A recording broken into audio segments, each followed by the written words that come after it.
Pensez-vous que les jeunes s'intéressent à la politique?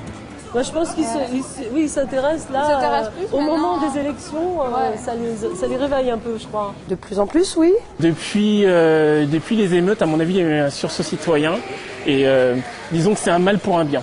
Je pense qu'ils ne s'intéressent pas à la politique politicienne, mais je pense qu'ils sont concernés par toute une série de choses sur comment je vais faire pour trouver un emploi, comment je vais faire pour trouver un logement, comment je vais faire pour gagner ma vie. Nos législatives, j'ai vu dernièrement qu'il y avait un taux d'abstention quand même de 39%, ce qui est un peu paradoxal. Donc ils se sont mobilisés pour les présidentielles et un peu désistés pour le premier tour des législatives, ce qui est dommage. De moins en moins, je pense, parce qu'il y a une vraie déconnexion entre les projets politiques et les habitants, et notamment la jeunesse, quoi. Après, la politique, c'est vrai que c'est pas un truc qui attire les jeunes, parce qu'on a l'impression qu'ils pensent pas à nous, en fait.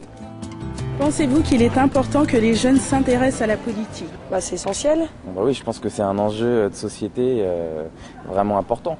Je crois que c'est important que les jeunes aient bien conscience qu'on peut changer des choses, et si on veut les changer, c'est en essayant d'être acteur. Et être acteur, ça passe aussi par la politique. C'est évident que la vie politique, c'est la participation de tous à la vie de la cité, c'est-à-dire de la ville, du pays, etc. Et que les jeunes comme les vieux ont leur place dans cette vie de la cité. Ouais, quand même, pour l'avenir de la France, quand même, pour eux. Pour nous, je suis jeune aussi. Alors je crois que c'est important que les jeunes s'y intéressent parce qu'ils apportent souvent des réponses ou des éléments de réponse qui ne sont pas forcément les mêmes que quand on est... toute opinion politique mise dans la poche par ailleurs, quand on a, 35 ans, 45 ans, 55 ans.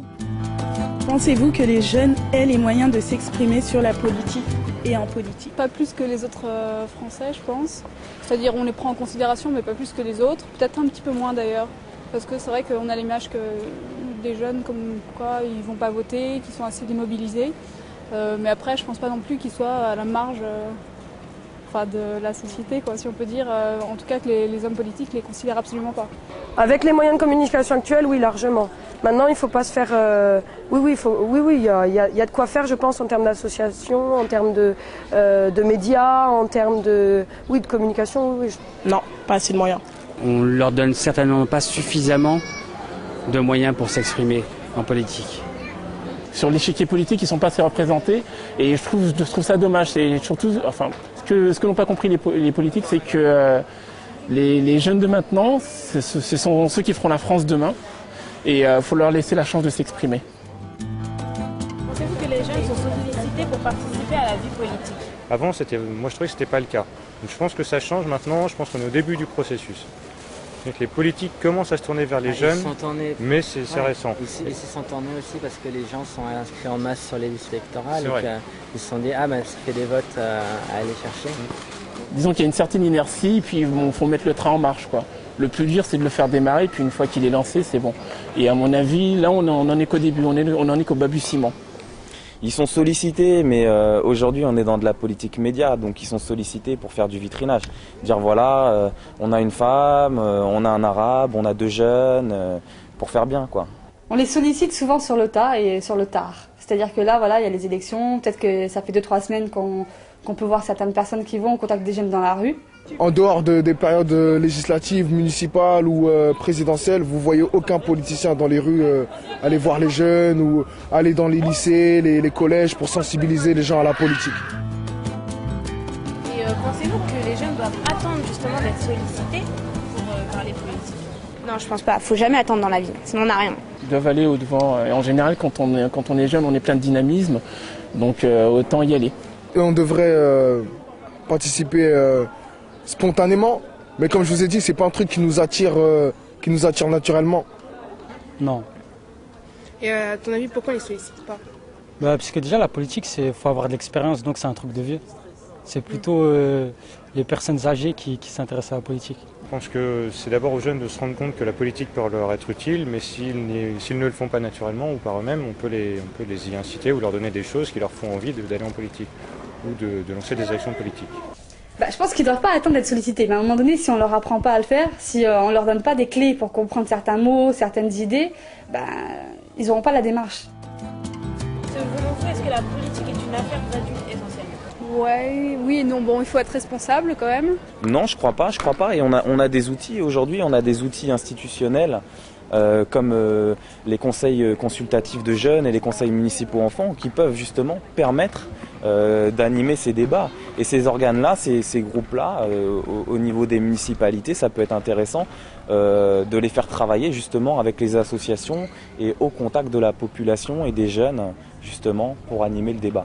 D'un côté, ouais, parce que ceux qui ne sont pas adultes, ils peuvent pas, ça sert à rien qu'ils s'intéressent à la politique puisqu'ils ne peuvent pas voter. Ils pourront rien changer, qu'ils s'intéressent ou pas, et ça va rien changer. Non, c'est pas une affaire d'adultes. La politique, faut la comprendre. Donc peut-être qu'au niveau de la jeunesse, il y a des difficultés au niveau de la compréhension, au niveau des messages qui sont parfois trop complexes, des programmes où voilà, il y a un manque d'information, mais non, je pense qu'il n'y a pas d'âge. Un petit peu, parce que quand on est trop jeune, on est un peu influencé par ses amis, par ce qu'on entend à la télé, par ses parents. Et il faut attendre un certain âge, je pense, quand même. Avez-vous l'impression que la parole des jeunes est prise en compte d'une manière générale et par les politiques en particulier? Je pense que sur le CPE, clairement, la mobilisation qu'on pourrait qualifier de politique des jeunes a été prise en compte, puisque finalement la réforme a été retirée. Maintenant, j'ai envie de dire non, peut-être pas assez, mais c'est peut-être aussi parce que la parole des jeunes, elle s'exprime de façon, comme je l'ai dit, peut-être un peu confuse. Ça dépend des moments, je pense. Ça dépend des sujets. Ça dépend des sujets parce que en fonction des politiques qui sont élus et en fonction des niveaux d'intervention, c'est-à-dire plutôt si c'est au niveau local, très local, si c'est au niveau départemental, au niveau régional ou au niveau de l'État, je pense qu'il y a des niveaux de réflexion et d'implication des jeunes qui sont pas du tout les mêmes. Non, je crois pas. Je crois qu'il y a... Et ils le disent d'ailleurs, hein, les jeunes, ils le disent. J'ai travaillé sur un diagnostic jeunesse pendant pas mal de temps, sur une ville de 20 000 habitants, et les jeunes que j'ai rencontrés m'ont dit, on n'est pas écouté, on n'est pas pris en compte. Effectivement. Donc il y a cette question de l'organisation, mais il faut aussi à un moment se renvoyer la question à nous, en tant que jeunes, qu'est-ce qu'on fait pour être pris en compte, pour être écouté? Je sais pas, franchement non. À part quand ils veulent apporter des voix pour leur parti, sinon ils s'en foutent de nous en fait. Je pense qu'on nous écoute mal, vraiment, et qu'on est à toujours la position de jeune et de jeunesse, et que voilà, quand on est jeune, on est con, quoi. Non, je trouve pas vraiment. Et à votre avis, pourquoi ils en prennent pas compte? Parce qu'ils ont peur. Parce qu'ils ont peur du changement. Parce que c'est des conservateurs, les gens qui sont au pouvoir pour le moment. Je pense qu'elle devrait être mieux prise en compte. C'est-à-dire que vraiment, il ne faut pas attendre la fin d'un mandat pour à un moment donné écouter ce qu'ils ont à dire ou aller les rencontrer. Voilà. Alors après, c'est le rôle de qui? C'est le rôle des associations ou c'est le rôle des maisons de quartier ou c'est le rôle de l'école, je sais pas. Mais en tout cas, il faut pas. C'est pas sur le tard qu'il faut les éveiller à ça. Y a-t-il des endroits où les jeunes peuvent s'exprimer en politique à ça? Je pense qu'il doit se passer des choses sur les maisons de quartier, par exemple. Lors de débats, par exemple, des débats organisés en maison de quartier. Si, oui, il y a des endroits où les jeunes peuvent s'exprimer, mais c'est toujours pareil. Hein. Quand on définit un cadre très précis en leur disant c'est là que vous allez vous exprimer, a priori, ils vont s'exprimer ailleurs. Ce qui est logique, ça fait partie du tempérament, c'est normal. Non, peut-être la maison de quartier, mais on n'est pas au courant sinon.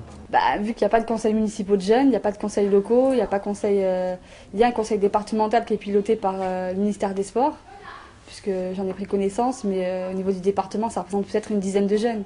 Alors sur Cergy, il y a les conseils consultatifs de quartier. On souhaitait que les jeunes y participent, ils n'ont pas trop répondu. Il n'y a pas de conseil municipal de jeunes. Bon, c'est un choix qui a été fait. On aurait pu en discuter. Hein. Il y a des conseils d'enfants. Il n'y a pas de conseil de jeunes. Moi, je pense qu'il manque des structures, effectivement, un petit peu organisées, un petit peu systématiques.